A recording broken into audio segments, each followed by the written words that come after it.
নিজের নানিকে খুন করল নাতনি, শুধু ৩ ভরি সোনার জন্য। শুনতে অবিশ্বাস্য, কিন্তু নাটোরের বড়াই গ্রামে এমনই এক হৃদয়বিদারক ঘটনা ঘটেছে, যার রহস্য উদ্ঘাটনে পুলিশ দেখিয়েছে অবিশ্বাস্য দ্রুততা। নাটোরের বড়াই গ্রামের বনপাড়ায় ঘটে গেছে এই চাঞ্চল্যকর হত্যাকাণ্ড। প্রয়াত প্রকৌশলী এস.এম. শফিউল্লাহর স্ত্রী মমতাজ বেগম গত রোববার রাতে নিজ ঘরে খুন হন তিনি। প্রথমে ধারণা করা হয়েছিল এটি কোনো ডাকাতির ঘটনা, কিন্তু তদন্ত যত এগিয়েছে ততই উন্মোচিত হয়েছে এক ভয়ঙ্কর পারিবারিক সত্য। এই হত্যাকাণ্ডের নেপথ্যে ছিলেন মমতাজ বেগমের নিজের নাতনি। পুলিশ জানিয়েছে ৩ ভরি স্বর্ণালঙ্কারের লোভেই নৃশংসভাবে নিজের নানিকে হত্যা করে নাতনি। হত্যার পর গহনা বিক্রি করে পালানোর পরিকল্পনাও নেয় তারা, কিন্তু তথ্য প্রযুক্তির জালে ধরা পড়ে যায় পুরো ষড়যন্ত্র।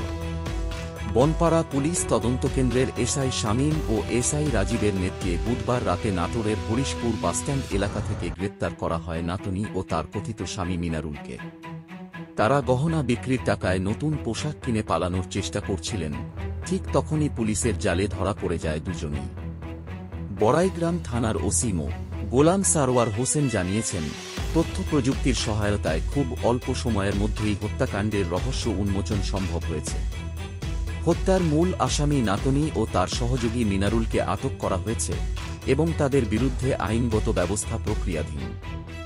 একসময় যাকে কোলে পিঠে মানুষ করেছেন, সেই নাতনির হাতেই প্রাণ হারালেন দয়ালু নানি মমতাজ বেগম। স্বজনের লোভ আর নিষ্ঠুরতার এই নির্মম গল্প আজ কাঁপিয়ে দিয়েছে পুরো নাটকে।